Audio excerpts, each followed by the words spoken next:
In September 2021, Glacier National Park gave rangers something it almost never does, a scene that looked perfectly arranged and yet meant nothing they could immediately read.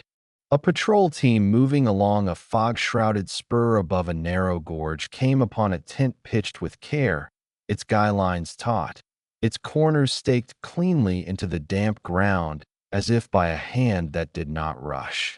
Inside, sleeping bags were rolled to a tightness you could bounce a palm on. Food packets were sorted and stacked. A camp stove had been wiped free of soot, and a small aluminum pot smelled faintly of burned coffee that must have been boiled and poured and rinsed a final time. The backpacks rested zipped and upright, the way conscientious hikers leave them when they intend to hoist and go within minutes. There was nothing tipped over or torn, nothing scattered or half-used. It was the kind of order you see in a window display, a still life of a life on the move. The order only amplified the wrongness of what wasn't there. No people, no fresh footprints, no drag marks. The rain had fallen and fallen, but it had not washed away the feeling that the air itself had been vacated on purpose. A few meters from the tent, the first ranger saw scratches on a slanted slab of rock, thin grooves running downward like tally marks. He put his gloved hand against them and felt the burrs. The grooves weren't animal. They were made by fingernails. Someone had raked and raked at the rock until keratin gave way and skin met stone. You could stand there and imagine a hand reaching up, sliding, clawing again, the way people do in nightmares when they try to climb and the surface keeps shedding beneath them. But there was no blood, no broken nails on the ground, no thread caught in a crack. There was nothing but the tent and the quiet ring of those marks. The owners of the tent were Alex Morris, 28, and Julia Carter, 26, of Denver. They were not first-timers lured by postcards. They were the kind of people who spend their free hours hunched over maps and forecast charts, who weigh canisters in their hands to guess remaining burn time, who learn how to build a fire in wet snow and when not to try. Their shared Instagram page, Wild Horizons, had gathered a modest, loyal following. Storm-dark ridgelines, the silver blur of rain on a lake, the two of them squinting into sleet with grins that looked like defiance. Under a photo of crampons and a coil of rope shot on their apartment floor, Alex had once chalked a line that became the page's motto: "Life is measured in the risks you take." In late August 2021, Julia photographed their gear spread on a rug as if she were laying out pieces of a ceremony. Boots in pairs, a compact medical kit, freeze-dried packets sorted by day with masking tape labels in her blocky hand. The caption, "Headed into the lungs of the earth. Back in 3 days." Alex's comment below, "No signal where we're going. Wish us fogless skies." Friends chimed in, half prayer and half joke. Bring yourselves back. Bring the story. Bring the photos. Bring the kind of relief that snaps back into the chest when you see 2 dots reappear on a map. They left Denver on September 7th in their Subaru and slept somewhere north of Billings. The morning of the 8th, they stopped at a small outfitter in Columbia Falls. The clerk, a man who spoke to reporters later with the soft apology of someone who believes he should have noticed more, remembered how methodical they were. They checked expiration dates on meals even though freeze-dried barely cares about time. They weighed 2 gas canisters in their palms and took a third for insurance. They tested a compass against a GPS and bought the compass anyway. Julia asked about bear spray and bought 2. Not because one wouldn't do, but because she defaulted to redundancy in the backcountry. Alex charmed the clerk by asking how often fog sat in the valley after noon and whether the pattern broke differently after a dry August, the kind of question that tells you whether someone is listening to your home instead of looking through it. They paid cash, promised to come back with a story, and left with shoulders tucked forward under the familiar weight of packs. At the trailhead, they slid a page under the dash mat where it faced outward, back September 11th to 3rd days. The wiper blade held it in place as if something might try to lift the paper and read it. They walked in as a light rain hissed on the leaves. That night, just beyond the first ridge, Julia sent what became the last text. Views are unreal. Deeper tomorrow. There was a photo, a fog-bleached sweep of pines and a pale vein of river vanishing into the draw, the kind of image that makes your gut go loose with longing when you're stuck in a city and the only wild sound is the hiss of a bus braking at a light. On the 11th, they didn't return. Their families didn't immediately break the glass. Alex and Julia were known for squeezing one more mile, one more overlook, a new line on the map that demanded another hour and then a night. But by the morning of the 12th, when calls rang out into nowhere and no scheduled post hit their page, Julia's sister called Glacier Dispatch and spoke the words that turn a quiet problem into one the forest must answer. They haven't come back. The search began fast because the weather was already bad. Helicopters lifted and set low, looking for breaks in the ceiling. The valley is a maze in perfect weather, a study in pitfalls and false lines, and in fog it becomes a puzzle that cheats. Ground teams moved slow because the ground itself demanded caution. Deadfall slick as eels under boots, streams too high to ford without a handline. Devil's club that rakes skin and injects something like regret. Miles that can take a day because they are all problems nested in problems. Volunteers came with dogs and radios and a knowledge of the valley that is part myth and part memory. They called the couple's names into the kind of quiet that makes you hear your own voice feel wrong. They fired flares and watched orange bloom and vanish. They laid ribbon marks on trunks and doubled back over their own tracks to be certain. Each night, the debrief sounded like a retelling of the same negative. We saw nothing. We heard nothing. We turned over stones and found the bottoms of stones. On the 3rd day, a team crested the spur above the gorge and found the tent. Relief came first, and then a deeper worry, like a second voice that insists it has always been right. The camp was a portrait of intention. The only writing was in Julia's notebook, lists of food and fuel and distances penciled in as if she were balancing an equation. 5 meals remaining / 2 canisters half full / 8 miles to spur. There was no final page that read in the small, tight script that people fall into when they are cold and afraid. There was no waver in the lines. Everything was measured. The only story in the scene that spoke in present tense was the stone. When they ran a light across the grooves, the tiny ridges lit up and the mind did what it does. It supplied breath, effort, a held sound trying not to become a scream. If you reached just so, you could lay your fingers into the tracks and feel how a hand had been there. But the ground did not answer where those hands went. Dogs sniffed, circled, lay down. The rain took the edges off the day. Someone radioed the coordinates as if numbers would shore up the failure of everything else to say what happened here. They searched another week. The valley ate the force they brought. The chopper pilots said there were windows of sight as clean as thrown glass, and then nothing, like the weather had thought better of its generosity.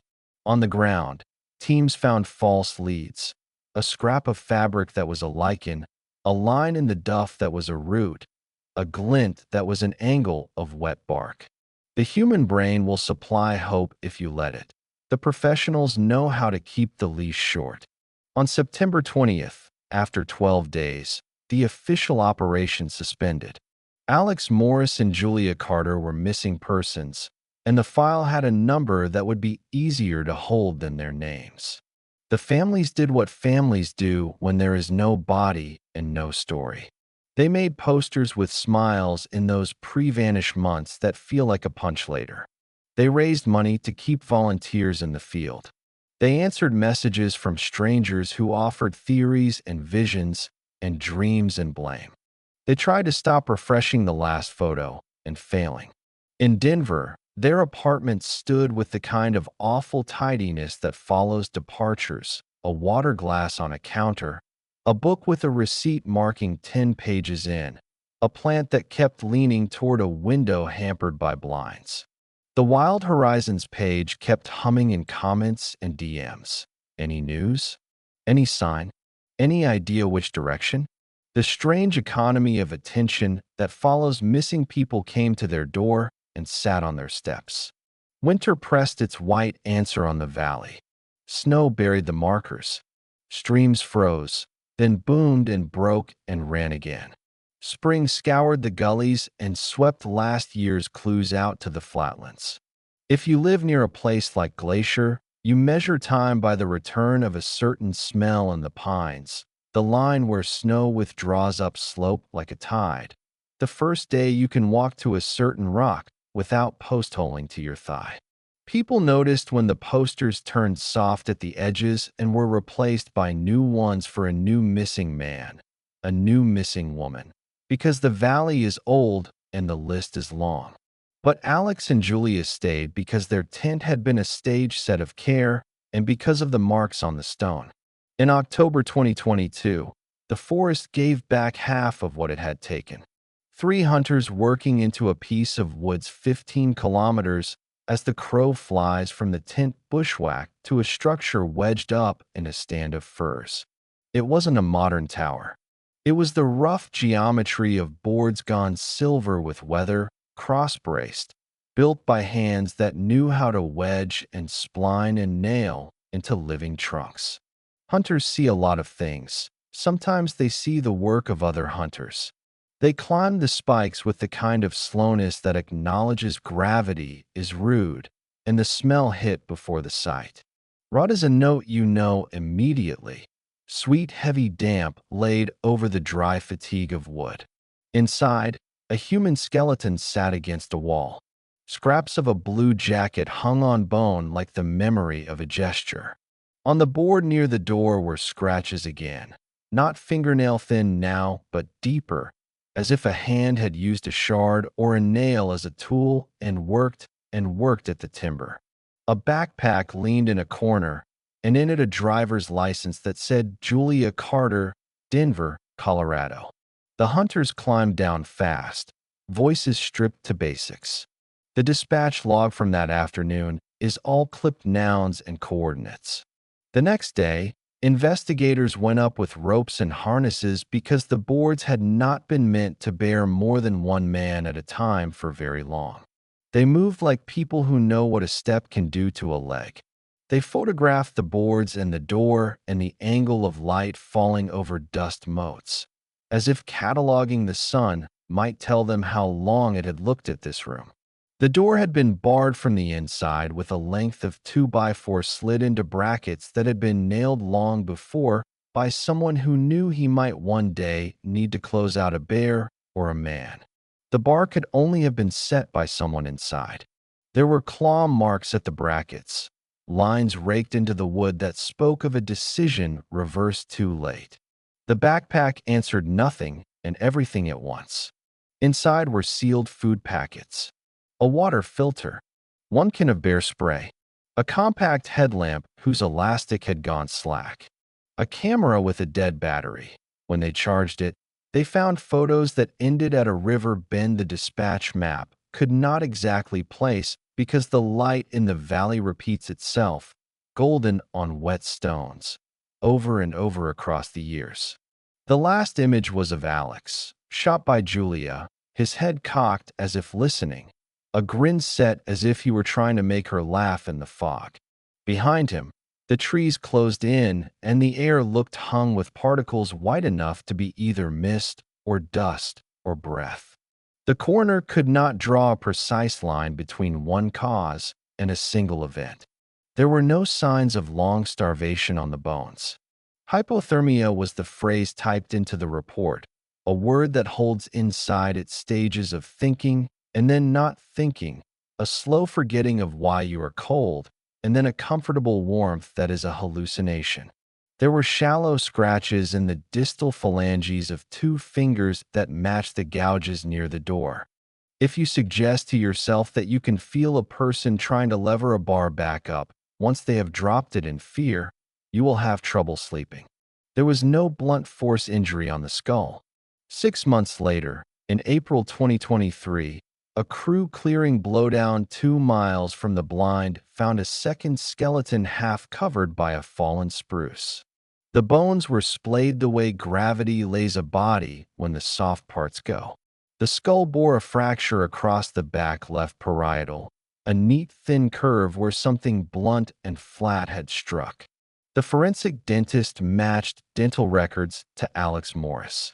The file for him cataloged damage in the language of measurement, the fracture length and width, the angle of the curve, the lack of radiating lines that would have suggested a fall from a height.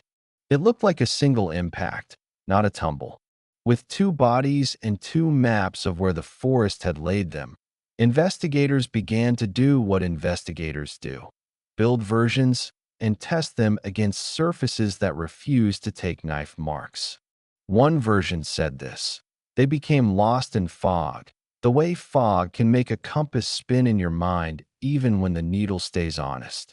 Alex slipped and hit his head on a rock and went down. Julia found the blind and climbed to weather out the storm, barred the door because panic instructs you to build a wall between yourself and the thing you fear most, and then died because cold is not a thing you can reason with.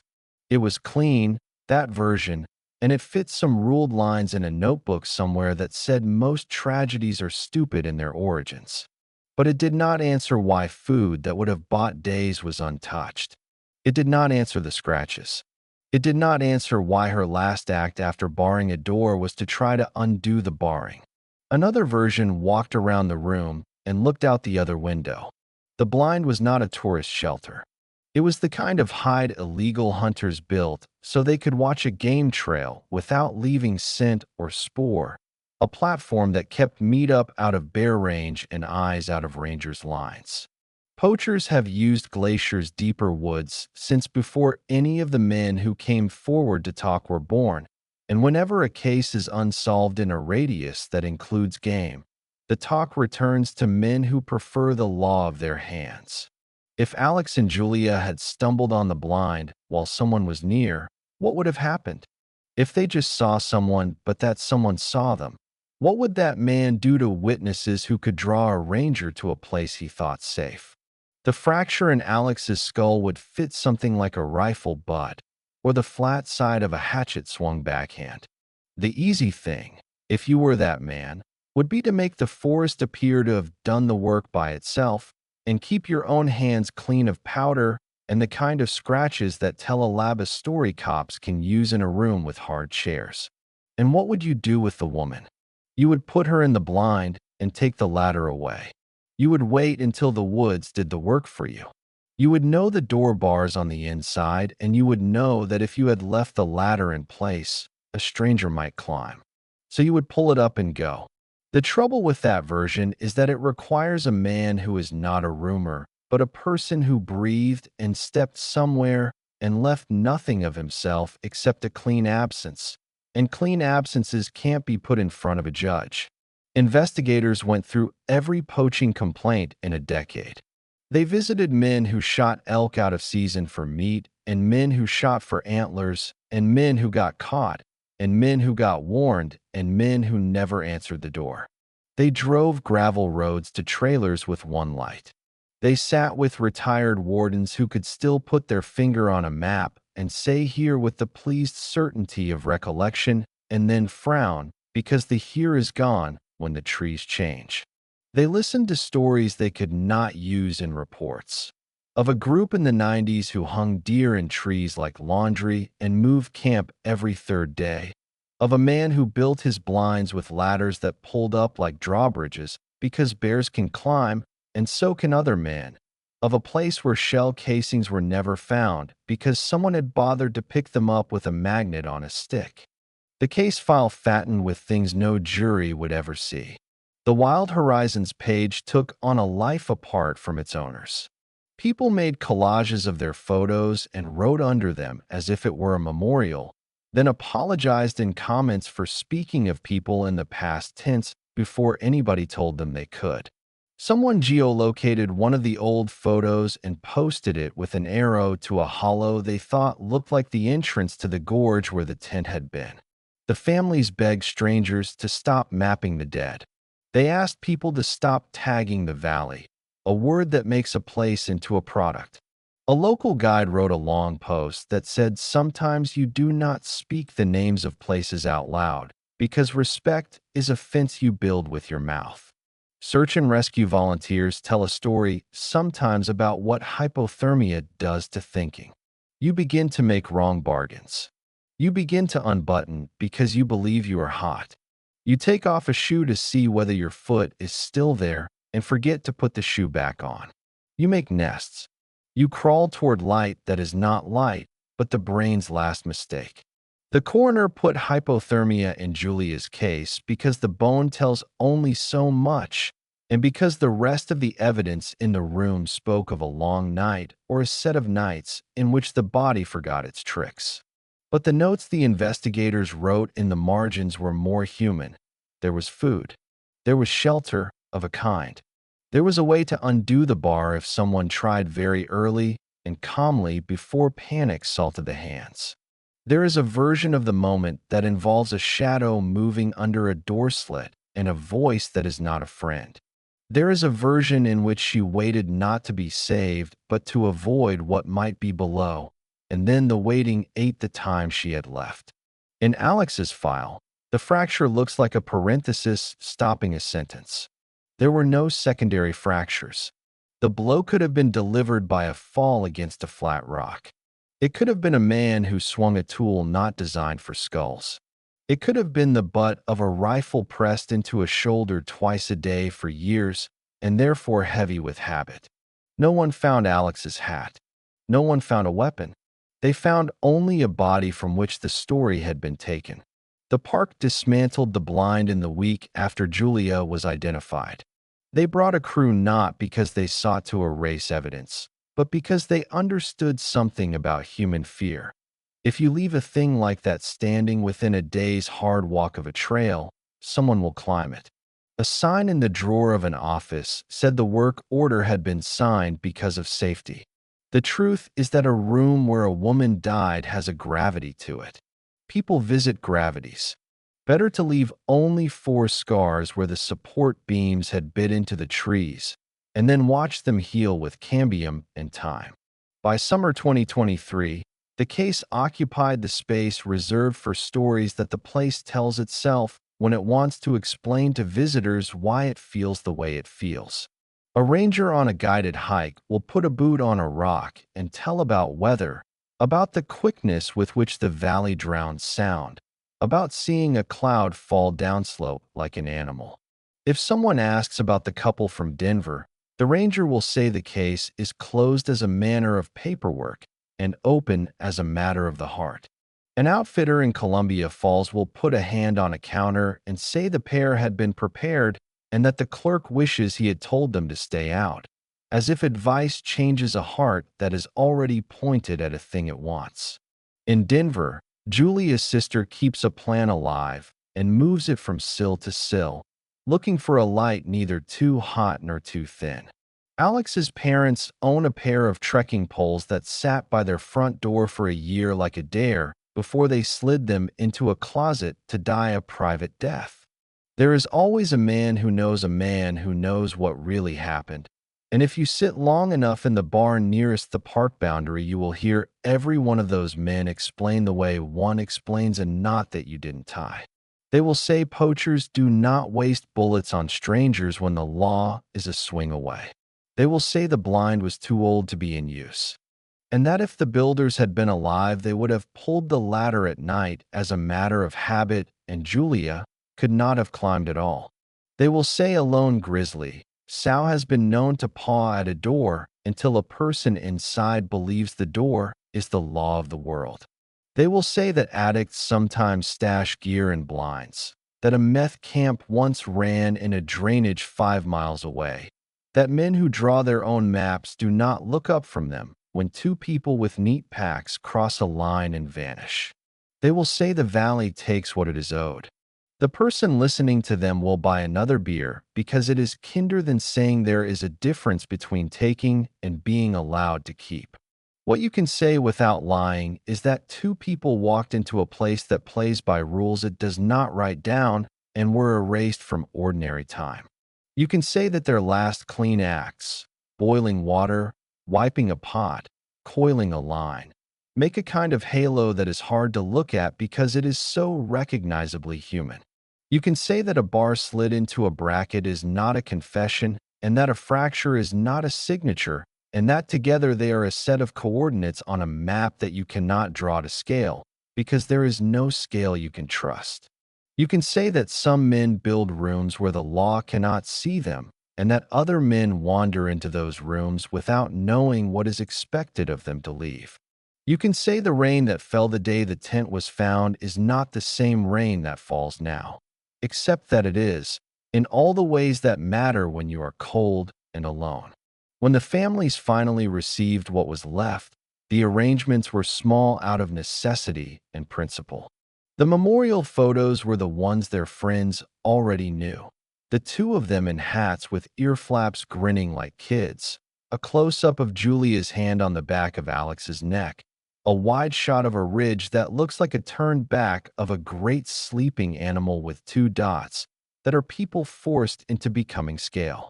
The pastor used words like mystery because there is no second drawer full of better ones. Someone read a line from a poet about the forest being a kind of mind and about minds being forests when you look at them from above. People in boots that had never seen mud scraped on a rug that had seen too much because the day was rainy and because even grief abides a rule about not tracking outside into the inside if you can help it. The file in the State Archive is neat. It has a table of contents and a list of exhibits.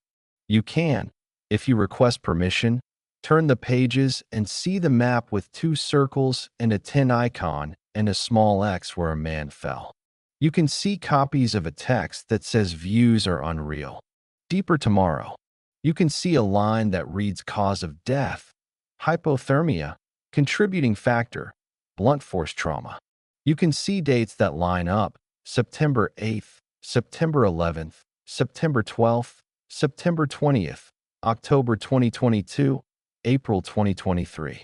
You can run your finger down the paper and not feel the grit of the rock, where Julia's fingernails found grip for a second and then failed.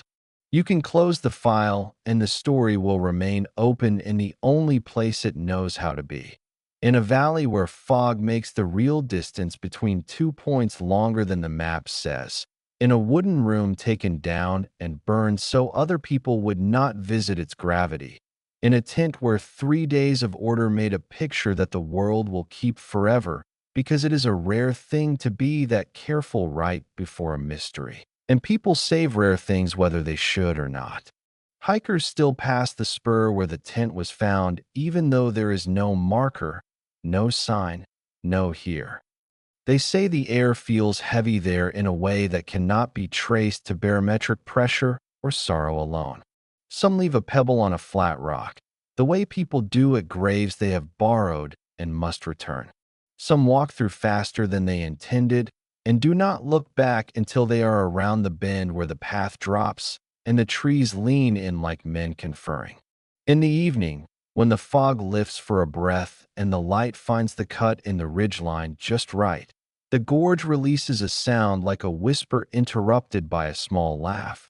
An irrational mind will say it is water and the echo of birds and the thermal exhale of rock. A different mind will say it is what people leave behind that is not metal or bone or scarf thread. A pressure in the air where they were last themselves, a shape that can be read like weather if you stand still, a sentence that a place keeps trying to finish even though every word of it has already been spoken. If you want a moral, this is a bad story. It has the wrong kind of clues and the wrong number of endings. If you want a warning, it has too many to choose from and none you can hand to a person like a map. If you want justice, It will give you the shape of a door barred from within and ask you to decide what it means to be safe. What it can give you is the certain knowledge that care is not a charm, that order is not armor, that sometimes the most careful tint sits 10 feet from the most desperate scratches. It can give you a calendar with 9 years missing from one life, and then given back all at once as a room that smelled of rot and dust. It can give you a skull with a single line on it like a horizon tilted wrong. Late in the season, when the first snow clouds stack on the far ridges and the parking lots are thin with cars, a ranger will pause by the map at the visitor center and watch a couple in brand new jackets trace a loop with a finger. He will say, "Be careful in the valley if the fog falls." He will say the weather does not negotiate. He will say, "Tell someone you trust exactly where you're going and when you'll be back." And then he will say it again, even though the couple is already nodding. He will watch them walk toward the door and imagine them in the wood 20 hours from now, heads bent toward the path, speaking in the shorthand of people who have promised to become each other's witness. Then he will look at the map again as if the line between 2 points could be drawn a better way if he stood at the right angle to it, as if the valley might relent if you traced its veins with a gentler hand. He will go back to his desk, and the desk will hold a drawer with a copy of a file, and he will not open it because he knows every line already and because the lines do not change. The park closes itself gradually, like a book someone reads one more page of each night until the print begins to blur. The fog will hang in the gorge, and the frost will shear off the grass at 10 in the morning, and the birds will step down their noise. In a city, a plant will keep moving its face to a different window, and a pair of trekking poles will remain in a closet, and a shelf will hold a camera whose battery was charged and then left to drain again in the dark. The page of Wild Horizons will stubbornly remain online because the password is buried somewhere in a notebook that no one can bear to open, a modern kind of shrine where hearts keep clicking because they don't know how to stop. A place cannot be guilty, but it can be complicit with whatever you bring to it. Glacier is old enough to refuse to learn your language. It spoke to Alex and Julia in fog and rain and the long, thin line of a river at the bottom of a cut. If someone else spoke in a different language, the short, blunt sentence of a blow, the hard consonant of a ladder pulled up, the place took that, too, and filed it with everything else it keeps. It will be there for a while yet. The trail will grow back over places that were briefly bare. A board will rot and release a smell you have known since you were a child and did not yet have a name for it. The tent will not be there, and the only proof that anyone camped would be what the forest remembers when no one is around to ask. The case is closed in the way cases are closed, with words that are technically accurate and spiritually insufficient. The families have graves and a date and a small piece of the earth under which to place the certainty that weighs more than stone. The rest of us have a story whose edges are a fog bank, and the kind of uneasy quiet you carry out of the trees and into a room, and which the room cannot quite hold. If you stand at the spur and listen hard, you will hear nothing helpful. If you put your hand to the rock, you can still feel where fingernails once made a measure of fear into a line the world could read. And if you look long enough at the place where the tent stood, you will see nothing, precisely the shape of what is left when the wilderness does not tell you why. Glacier, which is a name but also a time machine, keeps its silence.